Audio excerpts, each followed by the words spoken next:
John Obidi. You sold your birthright for likes and comments. Hello, everyone. So I was just in the middle of the night. I just had this idea, and I don't know what it's for. Your unborn children are watching like, oh my God, there goes our inheritance. The child of the wealthy man is watching that live. What do they know? Patents, trademarks, copyrights. What do you know? Idea. John Obidi transforms Africa's digital landscape through disruptive education and community empowerment. Awarded the Future Awards Africa Prize for New Media in 2018 and named among 100 most influential young Africans in 2020, he founded Head Start Africa, a 190,000-member platform bridging business expertise gaps. John has delivered keynote speeches in 7 countries, specializing in monetization strategies, AI-driven leadership, and blockchain innovation. How many people here are ready to be transformed? Are we? Okay, that's good. The people watching online, there's a huge army watching on YouTube, and they mandated me to give them a shout out. Yeah, they are rioting. They said that I have to give them a shout out when I get up here. They're in the comment section now. So our online audience, shout out. Please give a round of applause for our online audience. Are you guys happy? All right.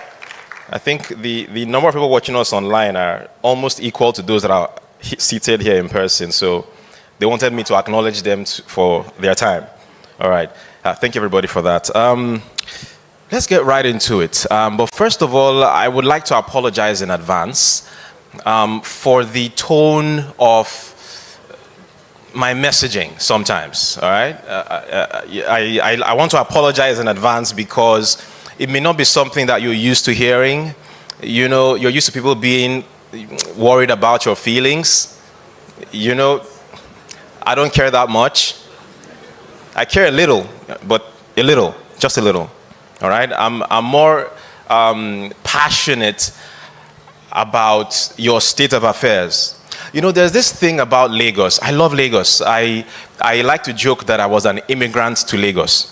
Right? I was based in Benin City for a number of years. I schooled there, stayed there for a while, and then I moved to Lagos in 2013. It's a huge part of my story. No, 2014 it was. And when I got to Lagos, oh my goodness, I said, where have I been all my life? The very year I moved to Lagos was the year I made my first million. The very same year. And this is talking to someone who all I have known all my life prior to 2014 was struggle. I know I look very tush, praise God. I know I sound very tush, praise God. But all I had known before 2014 was struggle. I came to Lagos and oh my goodness, this city set me on fire.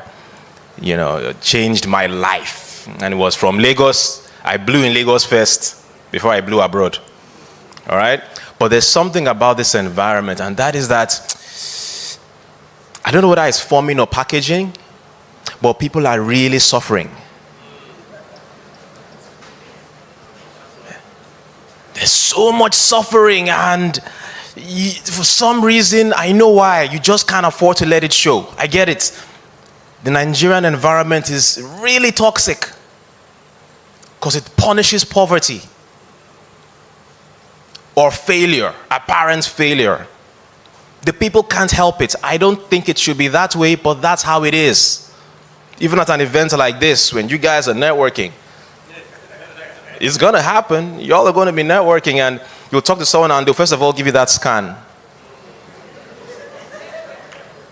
before making an estimation of the kind of respect to accord to you.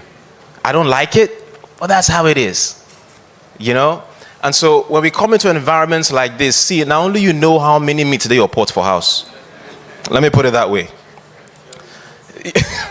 Pastor said if you have a pot. Okay, so please, people have said my messaging is somewhat elitist. I agree, I'm elite. And that is the only standard I'm inspiring you to. Okay? All right, so real quick. My first time out of Nigeria was in 2015, right? And I just, I told you guys I came to Lagos 2014, things turned out so well.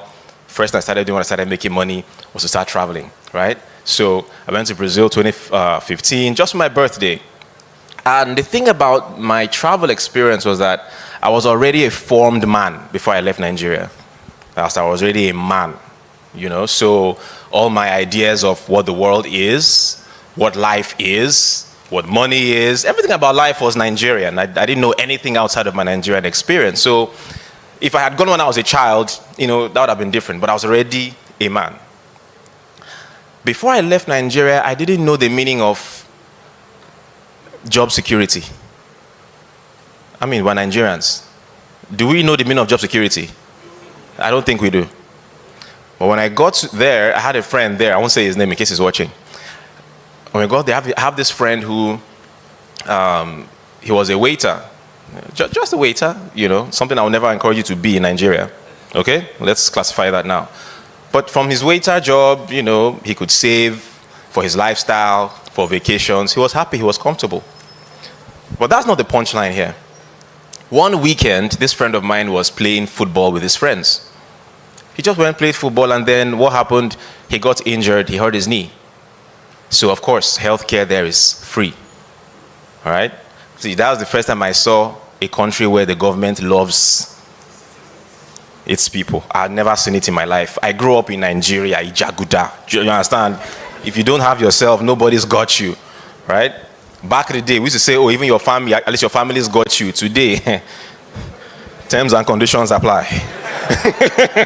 So all you've got that you really know is yourself and God. That's why we are very prayerful, actually.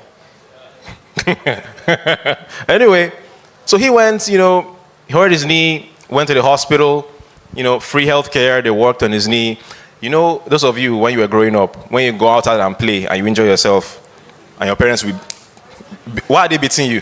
Where's the money to go to hospital? Anyway, so he went to the hospital. So the doctor said that, look, this knee, you need to rest it, for the next 6 months. You shouldn't be working. So take this note to your employers. He shows his employers. Doctor says he can't come to work. He's got to be home resting the knee for 6 months. And based on their labor laws, you're not allowed to fire him. And while he's at home, you must be paying him half of his salary every month. Now, it's not a shock to me, but I was like, eh? Now, this guy is my guy. Nobody say no, they work out. It's not as if bro was like bedridden somewhere. He was still, he would limp a bit, yeah, but he was good moving around, going to the mall, buy stuff, we'll see a shirt he likes, we'll buy, come back home, hey, Obidi, I'm like, ah! So you see, I've been back to Brazil to speak twice, but the way I speak to them is not the way I speak to my people here. When you're speaking to them about, you have to make it, wealth, they're looking at you like,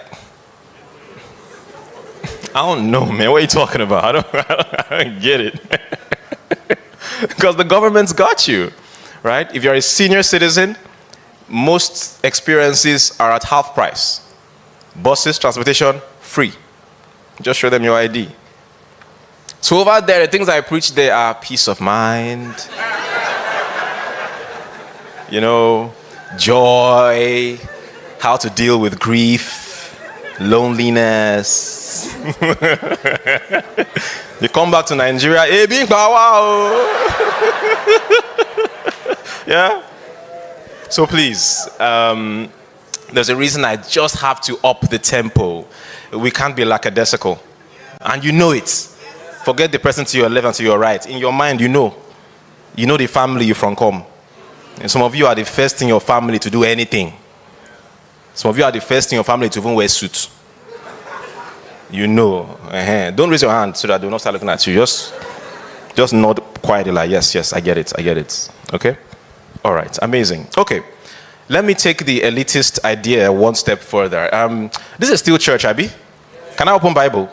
Okay, I can, thank God. All right, so let me put up on the screen Proverbs 31.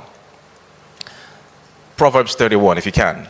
You'll be wondering, Proverbs 31, no be about woman. Proverbs 31. But do you know that Proverbs 31 was not about a woman? The thing about you church people, is that whenever I teach these things and I'll say, oh, go and read this, I don't trust you able to read it when you get home. So I like to put it up. Let's read it together now. So we'll read it. You will not read it. Let's read it together now, okay? Proverbs 31 is not about a woman, but let's see it together. Proverbs 31, let's have it up. If you can, NIV is my favorite. Let's start from verse 1. Let's start from verse 1. It is a phenomenal verse. Okay.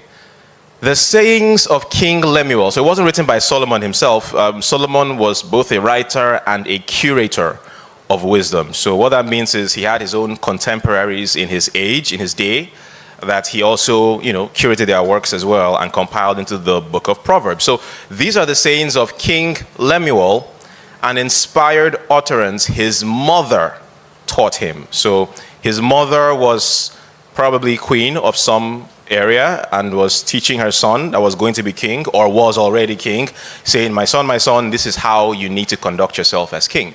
All right, so here it goes. Verse 1 says, listen, my son. Listen, son of my womb. Listen, my son, the answer to my prayers. So next time you hear Proverbs 31, say the Proverbs 31 man. That's what it was about, all right? Verse 3 says, do not spend your strength on women, your vigor on those who ruin kings. It is not for kings, Lemuel, it is not for kings to drink wine, not for rulers to crave beer. See, there is nothing wrong with wine.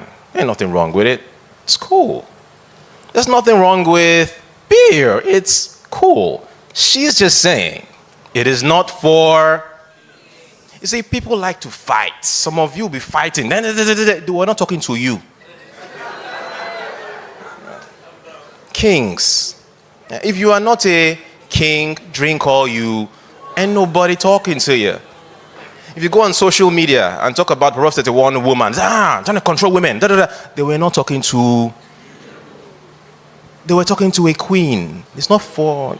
You get it, all right? So let's go. Next verse, all right? It's really elitist, but I didn't write it. Sorry, let's go back one verse. Oh, cool.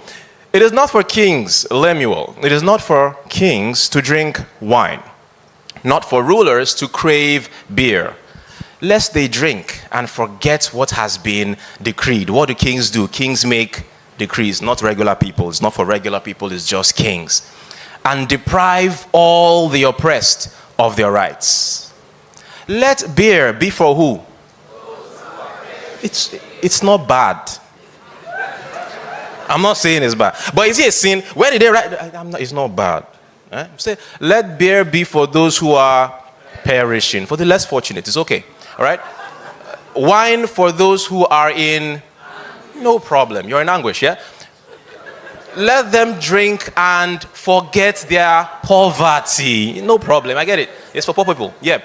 And remember their misery. Sure, yeah. All right. Let's keep going. But you, what is your own role?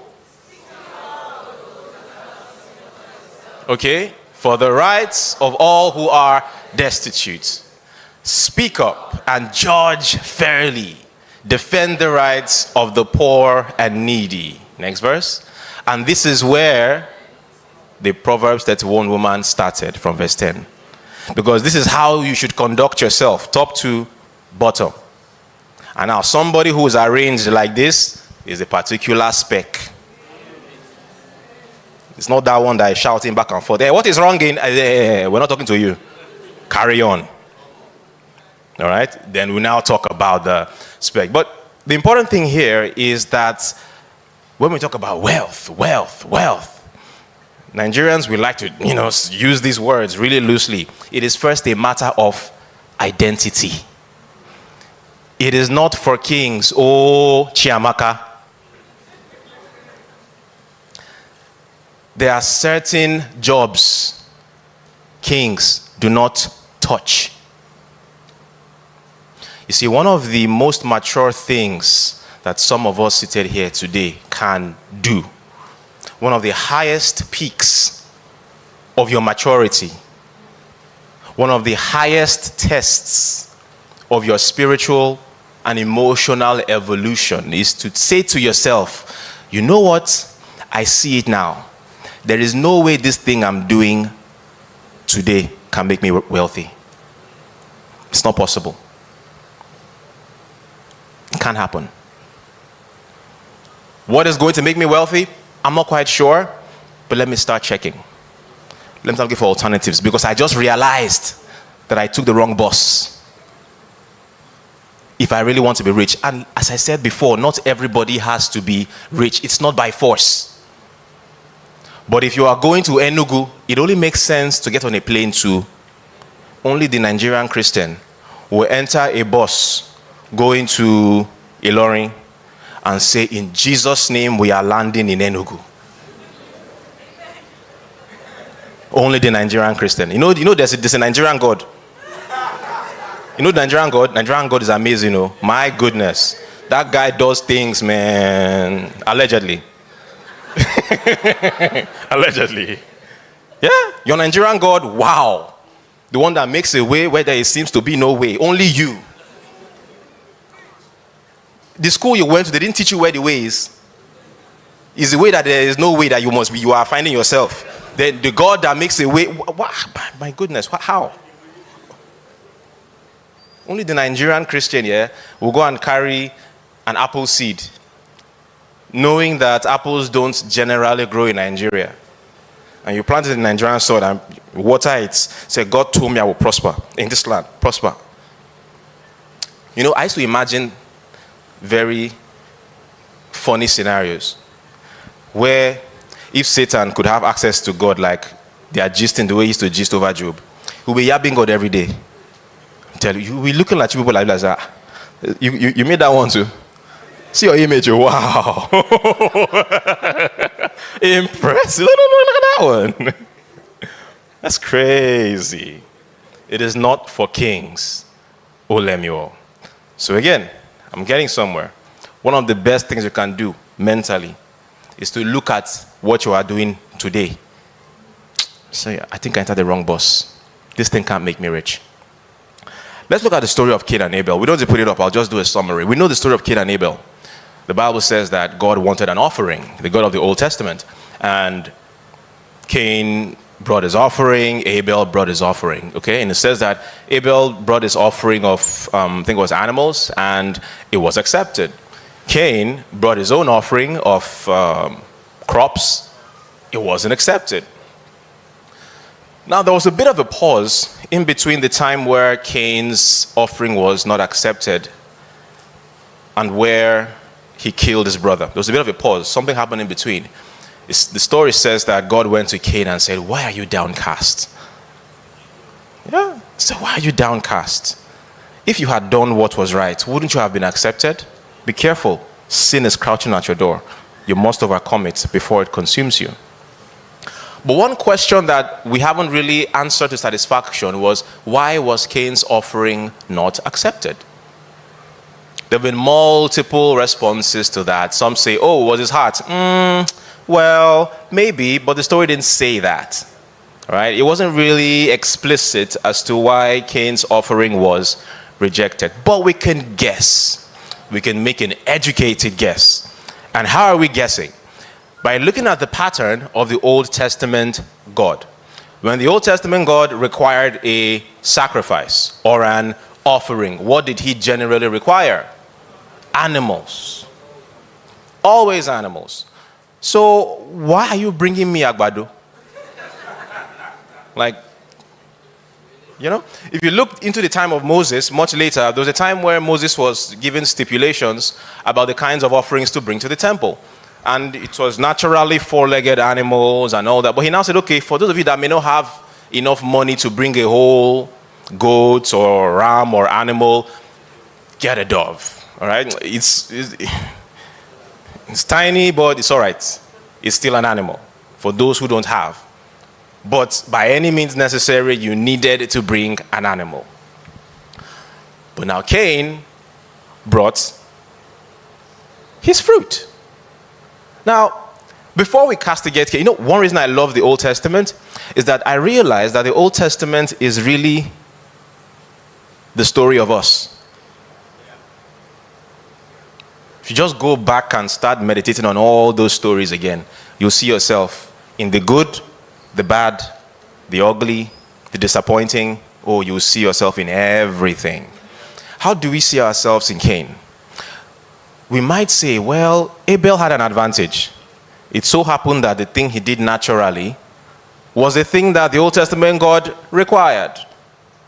We don't care. The requirement is the requirement. There's this thing that young Nigerians do, where they say, but this is what I have. Nobody cares about what you have. There's a requirement. What Cain could have done was to go and barter with his brother. Go get creative, figure out how to get the requirement. The requirement will not change. But this is what I have, I don't have. Nobody cares. That's one thing that we do in this part of the world. Have a lot of beggarly attitudes to this thing called Christianity. So beggarly. It's even in the action figures that we idolize in the Bible. We idolize people like who? The woman with the issue of blood. Cool story for them. I don't see anything inspiring in that story. Some people find inspiration in her story. Good for them. You know who I find inspiration in? The Roman centurions. When his daughter was sick, and he came to Jesus and said, my daughter is sick, and Jesus said, okay, cool. Let me go with you. And he said, hold on a second. I'm also a man with authority, though in the physical. And I can tell this one to go and he goes, tell this one come and he comes. We don't labor. I'm kind of guessing that's how it works in your field, yeah? I'm no expert, obviously, but, I'm just guessing. Don't you guys have these spirit things that you can send on errands? No? You have to walk up. And Jesus was like, whoa. And he looked at these peasants that had been following him around, so-called disciples, like, are you all seeing this? I've been teaching you, mentoring you. I have never seen none of you think in this manner. And look at where it's coming from. A so-called Gentile. These are the action figures. It is not for kings to labor. I look at some other Bible verses, which are cool for them, not me. Seest thou a man diligent that is? Oh, y'all love that, don't you? He shall stand before and not mean. Cool story. It's not for me, it's for them. I get it,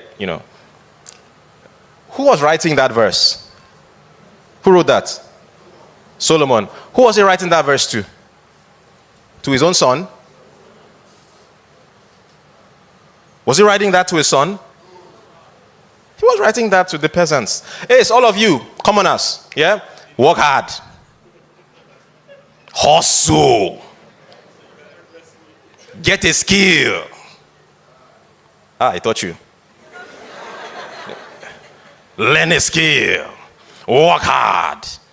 Hustle. Sleep is for the weak. Burn the midnight oil. Come first in class so that one day, you might just come before me and But what does he tell his son? He will tell his son, my son, Rehoboam. You see, these peasants are working overtime to someday come and present themselves to you. Here is how to have good judgment, to discern and choose between this or that. The education of kings is different. You can clap, it's cool. Appreciate that. It's very different. And so when you look at the Cain and Abel story, a lot of you are trying to force on the Nigerian God what the Nigerian God never asked you for. I do these Q&A sessions on my Instagram sometimes when I have time, and someone said, please sir, I'm into ghostwriting. How can I build wealth? How? Who raised you? I mean, I know, I can guess. I can guess. It's generational. Yes, now. For those of you who are holding on to that little thing that you are doing with so much arrogance, would you want your child to do that same thing? You will likely say no. So why don't you love yourself as much as you would love a child, your own child? Okay. Let me do this thought experiment. It's a very funny thought experiment I do sometimes to get you into the mood of things, all right? So I want us to do a thought experiment, right? Let us imagine, let's use our imagination. I want you to imagine, all right, that 20 years from now, and there's a reason I'm saying 20 years, all right? Those that are watching online probably know this joke, but it's cool, yeah? 20 years from now, you became a billionaire, all right? Not the way Nigerian masses call billionaire so loosely, oh. You have naira, say a billionaire. It's got to be in dollars, amen? Let me tell you first, okay? 20 years from now, you're a billionaire, all right? You've achieved everything you wanted to achieve. You know, you've accomplished everything. You've surmounted all your challenges. You've figured everything out, and your dreams have come true at this point. You have houses around the world, homes around the world. At this point in your life, you're not trying to make more money. All right? You've done everything. You know, people have erected monuments to your name. You've given out a lot of endowments and contributions to society. You are charitable. And at this point, you have no worries. Except one. So just one little thing that keeps you up at night. Your first child. Maybe multiple, but your first child, you're wondering, these kids, did I spoil them? Was I too hard on them? When I leave this world, can they hold their own? Are they going to squander everything I have built? When I came into this world, man, I was poor. I struggled. For everything I have, I struggled, but over time, I figured things out, and I built this massive empire. I don't know if these kids have it in them. Can they hold their own? And that's what you're thinking about. You're worried about succession. But anyway, life has to go on, yeah? And so one morning, you're hanging out in the balcony of one of your homes, say in the south of France, and you're having breakfast with your spouse, your husband, your wife. You're just, light-hearted moments, talking about the good old days, the good times. Lovely breakfast session. You're having breakfast, and it's just going on. Now, while you're having breakfast, your son comes in. Boom. Good morning, Dad. Good morning, Mom. Oh, and you're like, Ikenna. I'm like, Dad, I've got something to tell you. I'm like, what is it? Dad, Mom, I finally figured out what I want to do with my life. And you're like, hey, thank God, my enemies will not rejoice over me. Hey, okay, tell us about it. And says, Dad, Mom, so, I took the family jet to just go backpacking around Thailand with my friends, and while I was out there, Dad, I just, going through the jungles of Bangkok, and I took pictures of these lovely butterflies, Dad, and they're so beautiful, Dad. Like, look at these patterns, and I'm just have a look at these beautiful butterflies. Just have a look. Aren't they gorgeous, Dad? And you're like,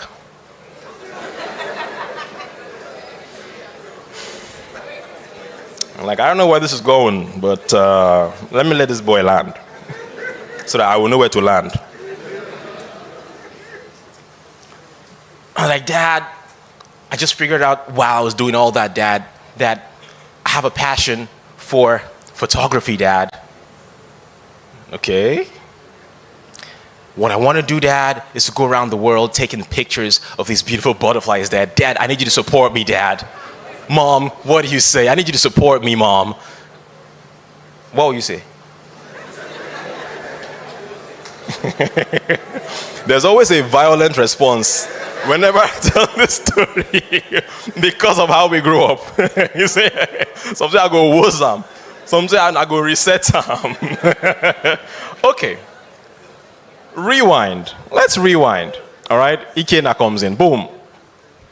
Hi, Dad. Hi, Mom. So, guess what? I finally figured out what I want to do with my life. I'm like, okay, finally. Tell me about it. Dad, Mom, I figured out I have a passion in photography. Photography, you say? Tell me more. 1 second, Dad. And he puts up slides on the screen. I'm like, You inside that like, eh? You look, my Mama Ibuka, eh? And it comes up and said, Dad, so while I was out there in Thailand, right? So I was in one of the co-working spaces there, and I found someone there who held a fantastic patent, right? They have these patents for the next generation of photography lenses. Well, I just got some of my pocket money, just about $500,000, and I acquired the patent from this brilliant developer. And this is the next generation of camera lenses. And here's how we're going to do it. We can either monetize this by going into the production of lenses, or we could license the patents to the big three camera producers. You know, we have a Canon, we have Nikon, we've got the Fujitsu, whatever the names are, right? And this is how we're going to do it. Now, I mean, I don't need any, investment from you. Me and my friends were able to raise around within ourselves, but I just want to know what your advice, if you have any advice, any input, what would you say?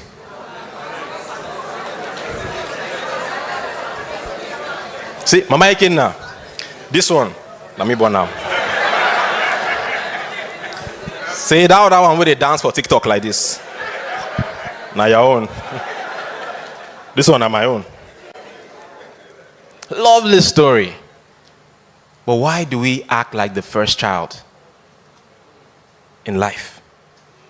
Who taught you to go for the lowest common denominator in your field? I try to be sensitive when I say this so that the cameraman can capture me well. Enjoy that, no vex. Or make I talk this thing. You see, I say this thing with so much passion because there are things I wish I knew when I was growing up. I believe I had sense pretty late. It depends on how old you are actually. If you're older than me, you say, you was early. Right? If you're younger than me, you say, okay, kind of late. So it depends. But in my own eyes, I suffered for nothing, man. So my people perish for what? Man, we're born into this world without an education on how the world works. You just labor and labor and labor, but, I'm glad. But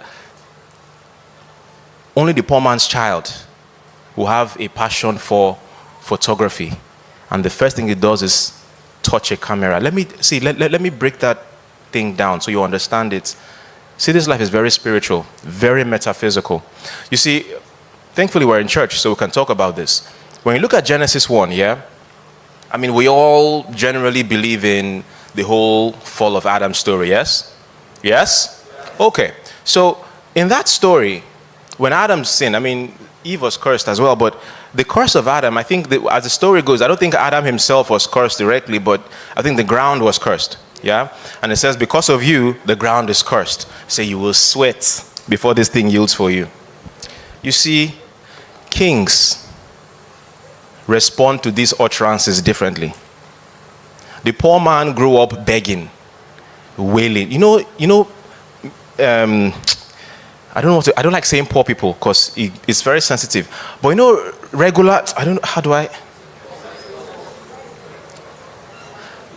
people in this Lagos don't know how to say please and thank you. Have you noticed? And not even about the saying, they don't know how to receive it either. Those of you that are well brought up by your parents, have you ever felt some type of way when you went to buy something and you said thank you and we're looking at you? Yeah? They don't get it. Or when you went to someone who considered themselves to be less than you, because it's not you, it's them, it's their mind. And you said, could you please hand me that thing? And because you said please, they start malfunctioning. Have you noticed that? Because the poor man in Nigeria, that's why I said the Nigerian culture in that respect is so toxic. The poor man in Nigeria grew up seeing please being used in the context of someone who is higher than you or giving you help. So landlord is pursuing you from the house. Please, sir. Please. So that's the only context. So you only say please to someone who is above you or has more power than you. And in the same way, you only say thank you where someone is maybe, he lent you money or gave you something. But they've never been in a context where gentlemen and ladies are just having a civil conversation. Could you please pass me the diary over there? Oh, thank you very much. They've never seen that before. So when you, with your well-brought-up self, goes there and you're like, could you please, and they start thinking, oh, so I'm superior. Oh. Understand malfunction. And you're like, what's doing this one? Is it? Like, what's going on with you? It's just mere civility. Yeah? I don't know why I went in there. But the education of kings is totally different. Totally different. Why are you the one that goes for the lowest common? You say, oh, I have a passion for hair. The next thing you're going to plait hair. I remember where I was coming from. The fall of man. Thank you. So when God said, because of you the land is cursed, kings respond differently to these things. You know that there are people in the Bible who, when God just says something, curses them, they just take it like that. There are people who know that nothing is final. So we can negotiate it. The one that, there are different stories, David, Jabez, but the one that just scattered my head is Cain. You were caught red-handed. No be say then say. Like you were caught you killed him. And he didn't even deny it. Okay, maybe at the beginning. But he said, okay, here's your punishment. He said, if I now go, anybody do not know, they want to kill me. You're still talking. Do something now, do something. They don't want to kill me. So, the audacity. You lawful captive. And then God still, as if they just tied his hand and said, okay. I was very shocked at that part. When I read it as a child, I was looking at this and like, it don't make sense because we grew up in a very binary world. Bad people, good people, up. So this guy obviously committed the first murder. Send this guy to hell. If there's a jail in hell, lock him up inside. But he still set him off with protection because he negotiated it. Kings always do that. And when God asked David, David, you've messed up. I'm about to punish you. Choose your punishment. The guy was calculating. He said, yeah, I know. So let me see. Let's do the math. Please don't let my enemies punish me. I want you to be the one that punishes me. Because man will not show mercy. But you at some point, you'll calm down. So let's double back to the fall of man. When it says the ground is cursed because of you, the peasant will still go to the ground. Oh, this, you know why things are hard? We were cursed. So the king says, oh, I see. All right, let's do quick math. So it means that before, if I just touch the ground a little bit, I'll get like 50 yam tubers. But now, because things are a lot harder, I would have to work quite a lot for 5. Okay. I'm not touching that ground. Let me find these other human beings of lower consciousness. Go and tell it for me. I'll pay you something. From where they are standing, they will get that 500 tubers that they were promised. That cost doesn't apply to me. I'm not Adam. I don't know what you guys did. It's cool. I ain't got nothing to do with me. Y'all go sell your beef. I was just born here in Delta State, Nigeria. I wasn't born in Eden. Don't tell me that the curse of Adam applies to me. I wasn't there, man. I wasn't there. I'm not going to struggle. It's not for kings. We don't do that. So Eve, oh Eve, you, because you have done this, you will cry to give birth. And you accept it.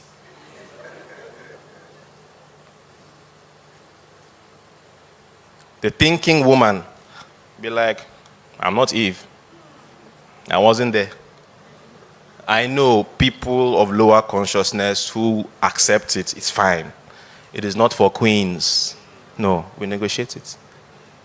In our day and age, do we not have technology that obliterates all of those curses? Even though they are priced above the pockets of peasants. It's not for queens. They don't.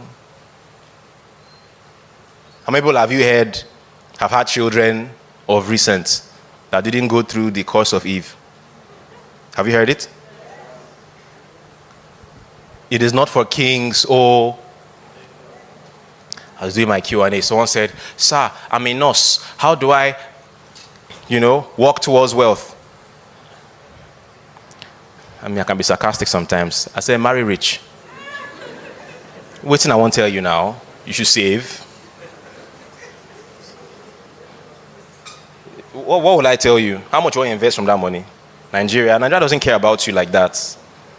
Your best bet is maybe find a way to Japa. You will not be wealthy, but they treat their slaves better than Africans treat their slaves. Yeah, you can go be a nurse out there, they'll pay you better. It's still slavery, but it's a more comfortable slavery. It's. Just that they're not coming with slave ships. You are the one that is begging to enter the slave ship. Please, I have my papers. Take me. Ain't that funny? All right, let's move on to another thought. I'm the one talking and you're the one that is sweating. Please, I like to respect time. Okay, I can save time I have left. Okay, so there's this question we have always had in the Nigerian space, where we think about this and we say, why is it that at a time where the Pakistanis are coming to Nigeria, the Indians are coming to Nigeria, the Europeans are coming, the Lebanese are coming, and they're coming here and they're finding great success. Why is it that the Nigerian is trying to run away? And he will celebrate it as a testimony. During testimony time in church, I'm always cringing. I'm cringing. I'm cringing. If there's a way I could come after testimonies have been shared, I would just be, that was terrible to hear. Terrible. Just say that I worked hard and I got it. Don't tell me that your God is the one that gave you what? Moto. So why? Think about it. You see, in my study of this, and again, I'm not speaking as somebody who has always had sense, so myself, I don't suffer.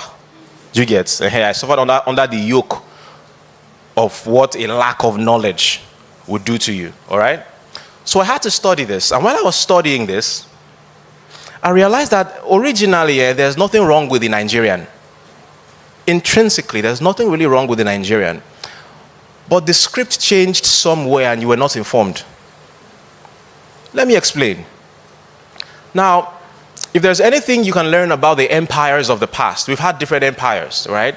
That was the time where you could rule a whole area through conquest. You just bring your army, overpower these people, and you become their ruler, all right? So we have the Persian Empire. And when the Persian Empire ruled the world, they were given the pen to rewrite the rules. Yeah?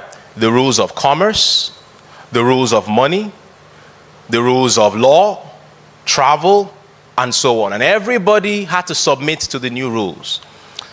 The degree to which you prospered during the Persian Empire was dependent on how well you are able to adapt to their new rules. There was even something I was reading about Alexander the Great, the king of Macedonia, tiny Macedonia. When they defeated, I think, Darius of Persia and conquered them, right? Now, the way the Macedonians behaved, they were monogamous and all that, it was not the same as the way the Persians were. So the king of Persia, Darius, had a huge harem of about, I think hundreds or thousands of wives and concubines. And the Macedonian king, Alexander,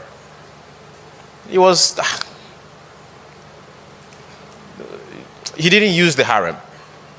And the nobles came and said, see, in our culture, the Persian king is considered as God. You're not acting like God. You're acting like a common man. So he had to adapt. All right? And everybody who adapted to the new rule were given favorable positions. Okay, so one of the most popular ones we know is the Roman Empire. All right? And there's something there. When you look at the story in the New Testament, when the Pharisees came to tempt Jesus again, as usual, said, Jesus, should we pay taxes to Rome? And you've got to understand that the Romans were the occupying force of the time. They conquered, their world, and the Jews So they rewrote the rules of their time. So when they said, Jesus, should we pay taxes to Caesar? Jesus said, get me a coin. And they got him a coin. And he said, whose face do you see there? They said, what? Caesar. Why? Why were the Jews spending a coin that had Caesar's face? Because they had rewritten the rules. All right, and then he said, give unto Caesar what is Caesar's, give unto God what is God's. All right, okay, the Roman Empire is past. Over time, the rules were changed again, and we had the British Empire. In that war, I'm so sorry, we lost.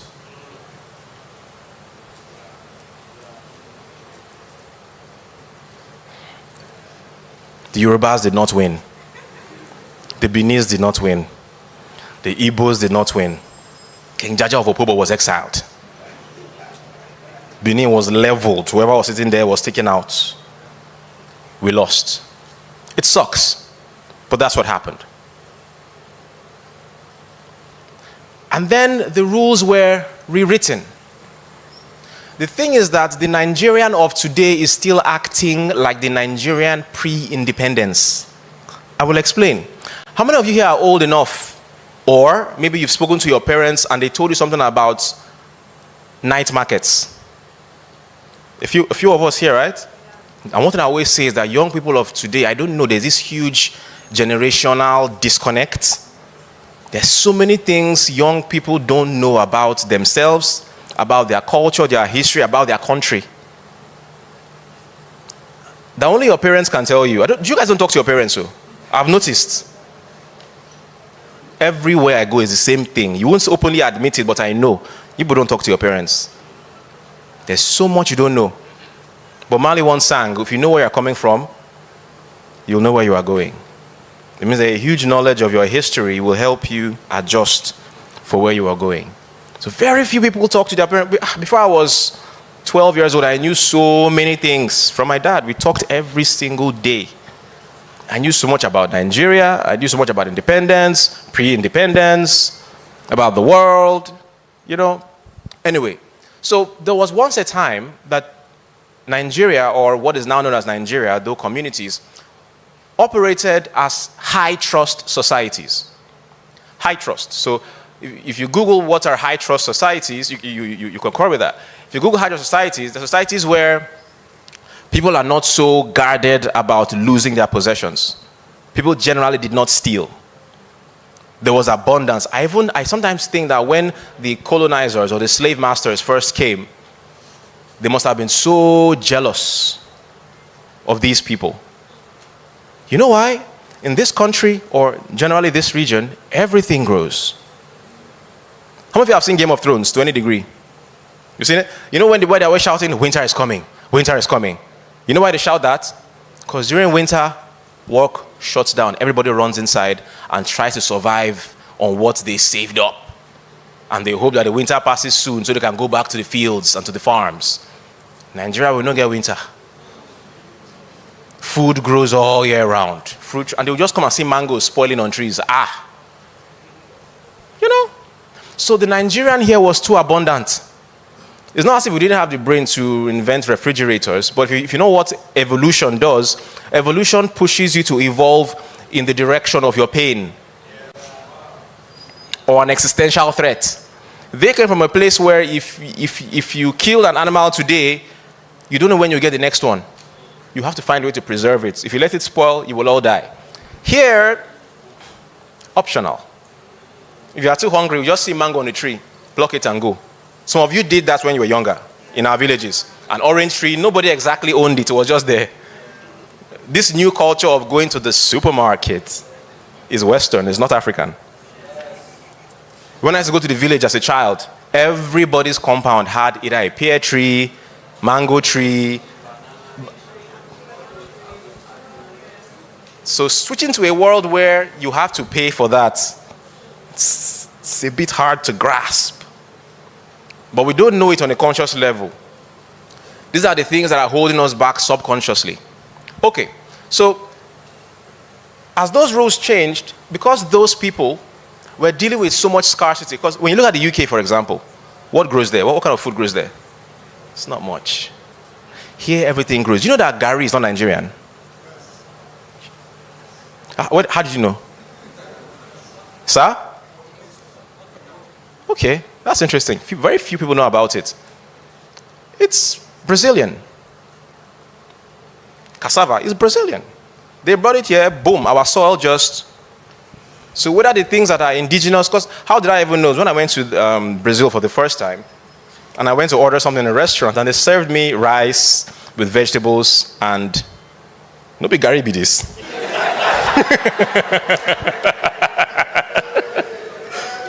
You know, but they don't call it gari, they call it something else, and it's a bit seasoned, they sprinkle some things, but I'm like, now garibi this now. They have a different name for it. And I had to research it, and I realized that they are the ones who gave us cassava. So the point here is that everything grows on our soil. Whether the ones that we own, the ones that they brought in here, it was so fertile. So we had such a sense of abundance and community that when the game changed and we had to westernize, you see, the average Nigerian, see, I've noticed this thing, and please bear with me. The average Nigerian doesn't really understand English. Sure, you know, public school education has damaged our people. Most Nigerians understand the literal English. They don't have any concept of figurative. And the world was created in figurative, not literal. So if you are really smart and you go on Twitter and you type something, you see poor people in your comments roasting you because they don't get it. I call it slave English. So it's the kind of English that the slaves were taught on the plantation to carry out the menial tasks. Come, go, sit down, stand.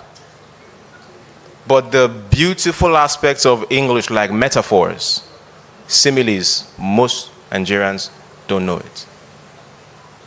And so, words like sell, it shows in our vocabulary that we don't understand. How can you win at a game whose language you can't even speak and understand at the level of its creation? How? Where Chiamaka go? She dey market, she dey... In that context, what does the Nigerian mean?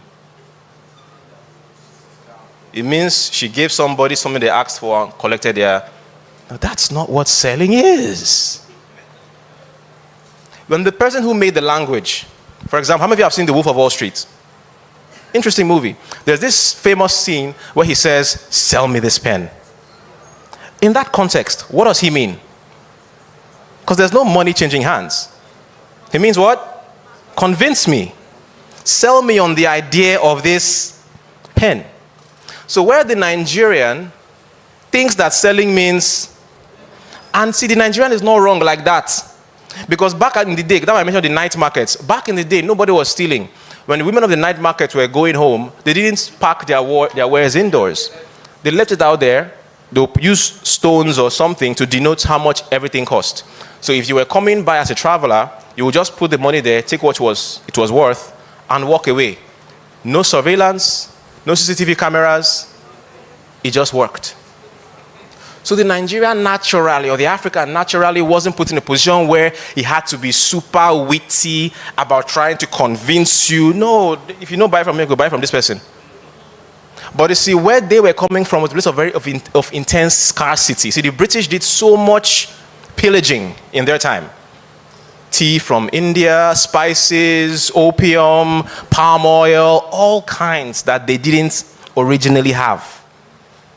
And that's because they came from a place of scarcity.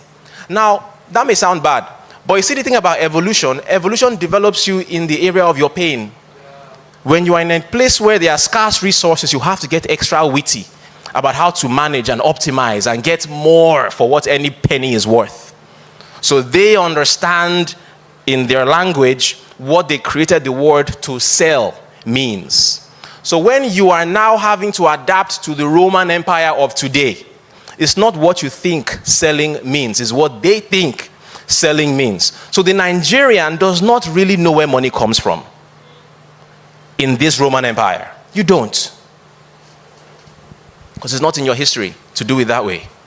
So the Nigerian tries what he knows, and the public school system will mess you up. If you get money, I beg.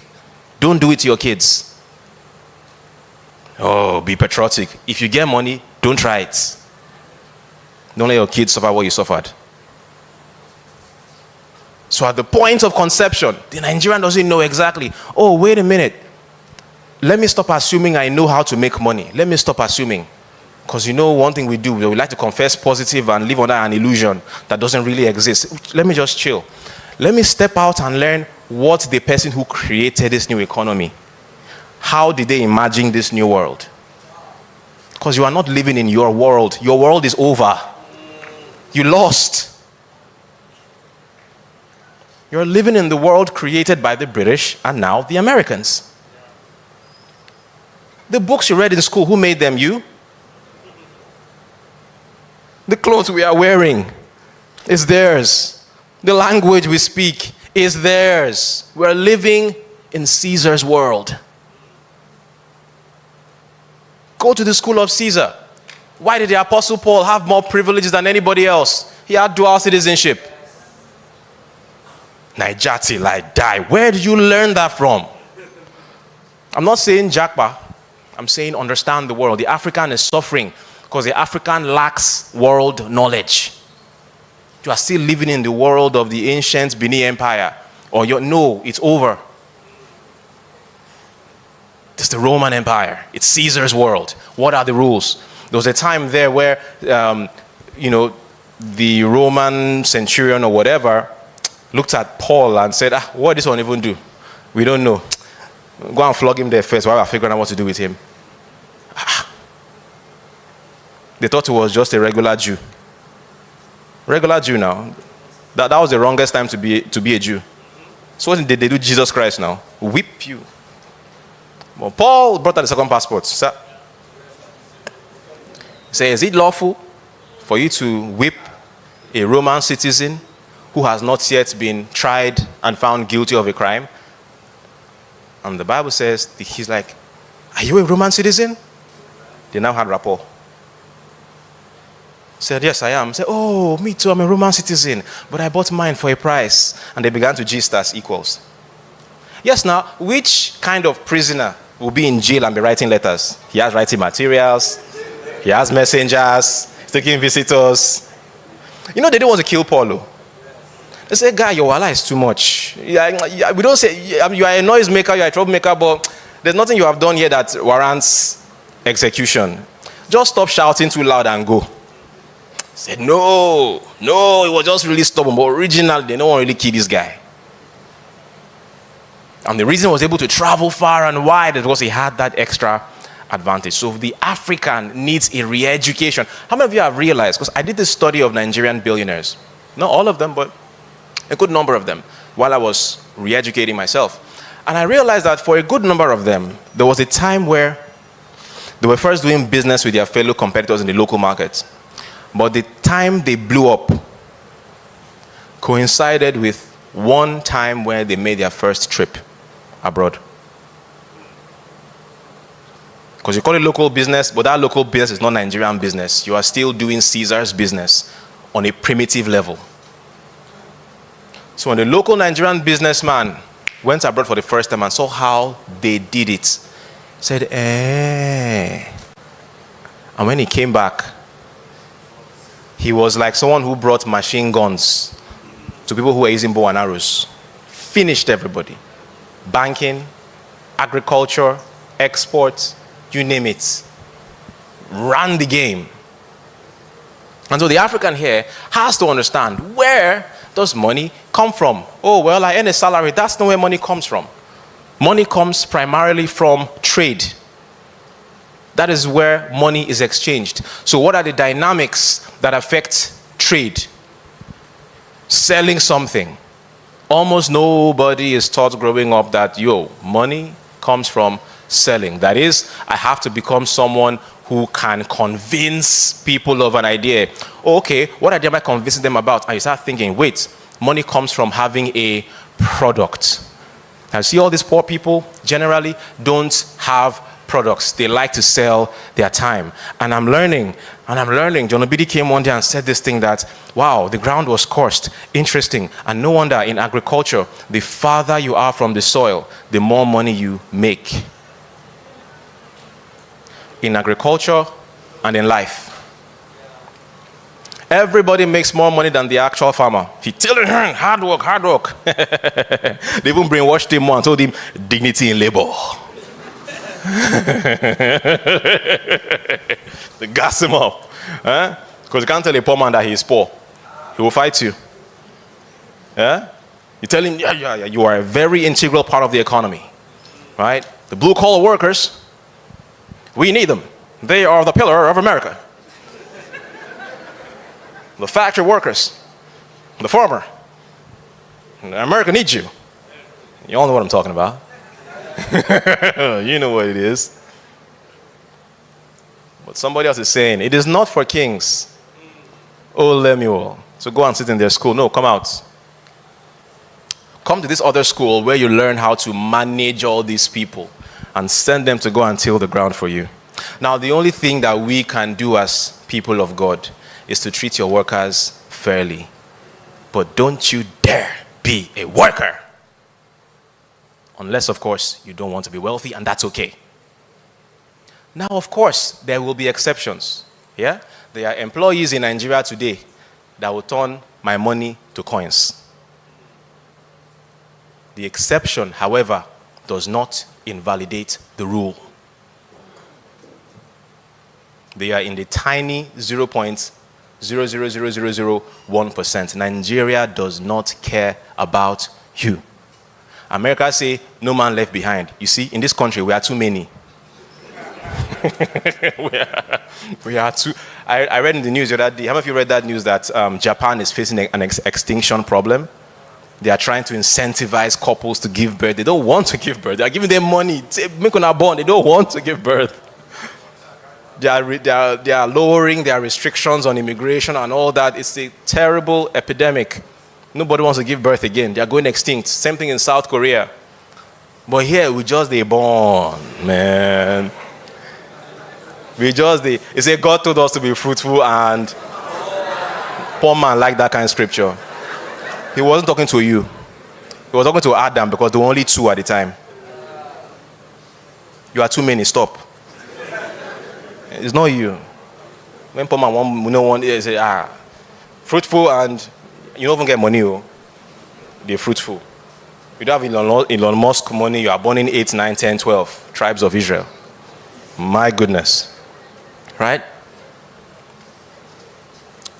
So, one of the things that brought this together for me was in 2018. So in 2018, that was the year that crypto was all over the place. Crypto, blockchain, big. And me, as I sabi book rich, I was so ashamed that I didn't know anything about crypto. If anybody asks me, I didn't know anything. There was so much noise at the time. And there were also a lot of scams. So I couldn't trust anybody around to say, hey, bros, this thing, can you teach me what? I couldn't trust anybody to try and sell me on one.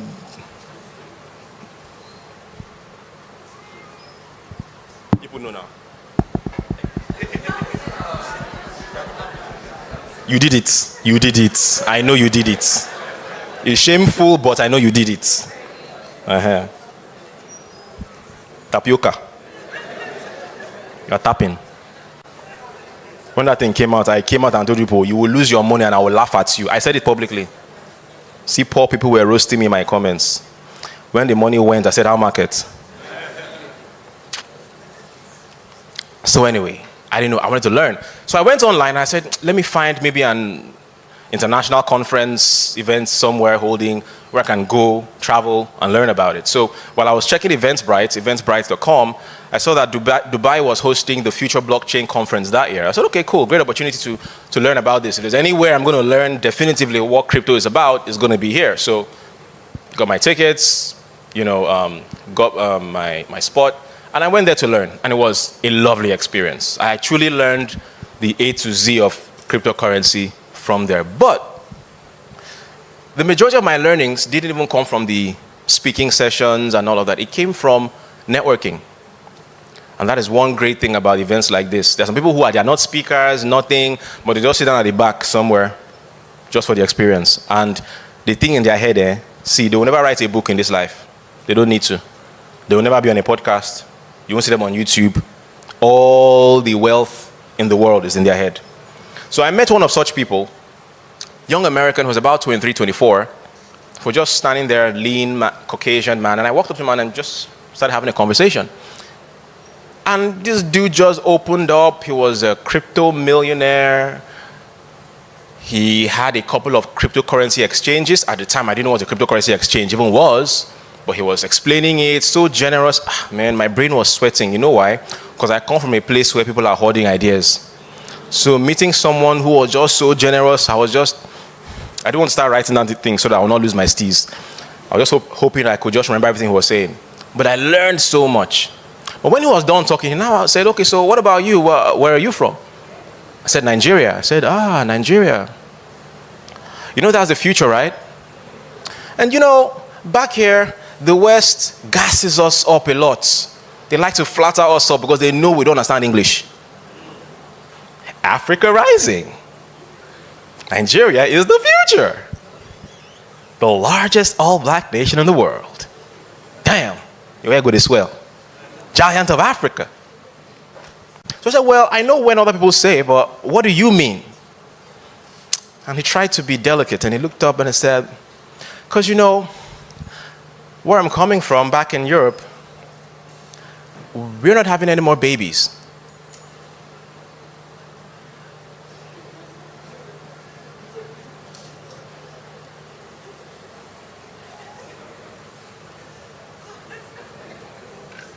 It enter small, eh?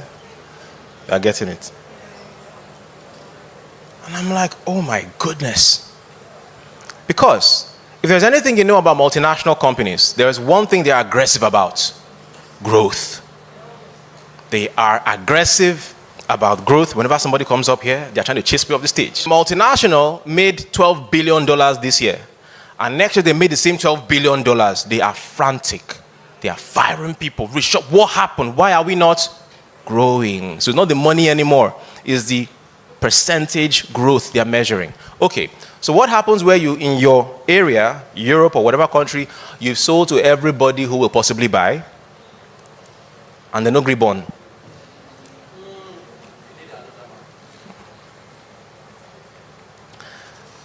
And you have to grow. What do? You look to the place where they born full ground. They multiply. It's God that was talking to us directly. He didn't talk to them. Now they do the multiplying. And they're like, and they say, emerging markets. That's why I say Nigerians don't understand English. You don't understand it. If you understand English, you will not be flattered so easily. You don't know what they mean. So we're giving birth to babies. What do the babies need? Things that we don't produce. Food, shoes, books, vaccines, you name it. So when they say Africa rising, it's not the creativity of Africa that is rising. I'm sorry. No vex. It's not the productivity of Africa that is rising. I'm sorry. No vex. It's not the innovativeness. It's not their innovation. It's not their human cap. No. It's what? It's their consumption. It's not Africa rising. It's Africa consumption. And that is music to the ears of everybody that produces. So in economics, we learned about the 4 factors of what? Production. And some celebrity hypnotized you one day and told you school na scam. You danced to that tune. Let me close with this. I know I'm supposed to talk about, global and more. You people know I do 3, 4, 5 hours. I'm a marathon runner with these things. Well, let me close with this thing. Please open up, I don't know where it is, but please just do, that draw your sword, used to do when we were kids, yeah? Find that place where it says there shall be no enchantment against Israel. Yeah. But while it's coming up, the backstory of that verse was that there was this king who was trying to attack Israel, all right? But he knew that one-on-one, his army would not win. These guys were mighty, they were many, they went to do the multiplying thing very well. So they were many and were ferocious. They couldn't defeat Israel one-on-one. If I can't go in physical, let me go spiritual. So that's where he now went to go and hire that jazzman. What was his name? Balak. Say, curse them, the whole drama that happened around that, And at the end of it came that verse which said, there shall be no enchantment. But my question be say, even we say we are God's people. Why is it that the enchantment is working? Yeah? See, sometimes, when we talk about spiritual warfare, a huge part of spiritual warfare is psychological. I hope you know that if there is no third world, there won't be a first world. You think your situation is ordinary? Oh, I was born to be great. Who told you? You live in Caesar's world. You were not born to be great. You were born to consume, according to the script. Everything around you has primed you for consumption. From the books you read, the way you were educated to consume what they produce. Only the most elite of you were taught to produce, how they produce, to sell, how they sell, and those of us who got that information were able to make wealth. The power to make wealth is in knowledge, re-education. I hear people saying, oh, no, there's no need for. I tell everybody, if you owe money, or you have parents that can sponsor you, please try and get an MBA if you can. Try. If you go online, you see all kinds of distractions. Please, it's from Caesar's world. They are trying to make you let go of the one advantage you have, the one chance you have to buy back your equality, because equality does not exist. You are the one that will buy it back. My people perish for a not lack of prayer and fasting, though it has its place. It's a knowledge problem. So I tell you, if you go get an MBA, you will learn exactly how Caesar orchestrated the world of commerce. It's not the hustle you are doing here. No. Try. If you can't afford it, there are places you can get it for free online. There are free MBA programs. There are some on YouTube.